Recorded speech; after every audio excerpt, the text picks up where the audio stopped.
Was really good. It's your boy CJ Goodfella back. First video of the day. And, shout out to Boxing Sphere, for getting this information on the Arum press call for Ramirez, Jesse Hart, and Oscar Valdez, and whoever the fuck he fighting this weekend. His opponent is undefeated, but there's better opponents out there. Well, Bob Arum apparently wants to make Oscar Valdez versus Carl Frampton in the near future. Most definitely is a game changer. It's a dangerous fight for Frampton. This Valdez has dynamite in his hand, speed and skill. And I think the longer they freeze Valdez out, obviously reasons why they're freezing him out, I'll get to that in 1 second. Second is the better he's going to get. Santa Cruz wouldn't dare fight Valdez. Valdez and Gary Russell would be a good fight, but Jojo Diaz is Gary Russell's mandatory, which would be a death wish for Jojo Diaz if he takes that fight right now. He's obviously not ready for that type of competition, but who am I to gauge his readiness? But like I said, Valdez and Frampton to be a good fight. I obviously know who I would pick without even watching film. I would obviously pick Oscar Valdez, but I'm understanding that Frampton is having some trouble making 126 pounds, and potentially he's moving up to super featherweight, which is definitely a bad place for him, especially if Rigondeaux somehow beats Vasily Lomachenko. And Frampton is the guy that's ran from Rigondeaux around with Leo Santa Cruz as well.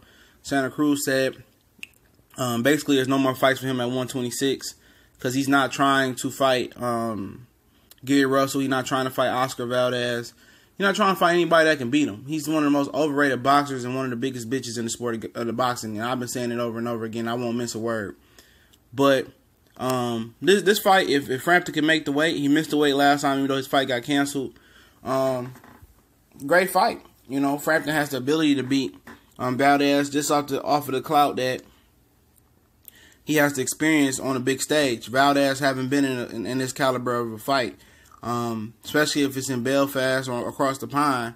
It definitely will be a test for Valdez, and I think that's where the fight should go down because Frampton has more juice. I understand that Valdez has the world champion title, which to me really means shit because at 126 there's no number one champion. They don't want to fight. The champions don't want to fight the champions. For obvious reasons, I said earlier, I get into it because, Valdez is with Top Rank. And, most guys don't work with Top Rank. Al Heyman is the advisor of Carl Frampton. He just signed a promotional pact with up and coming promotion company MTK, who has Billy Joe Saunders and some other people that they're working with, I heard. So we'll see, but you talk about this fight, man, it'll be a barn burner. I would definitely favor Valdez if he wins his next fight and don't look shaky, looks impressive like I know he's probably going to look impressive.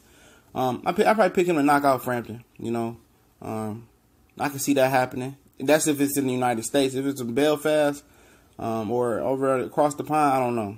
But if it's over here, he'll knock him out for sure. Frampton is a skilled fighter, but he's been on the canvas a few times versus a nobody, especially his United States debut. But I like to see this fight. I like to start seeing Leo Santa Cruz take chances.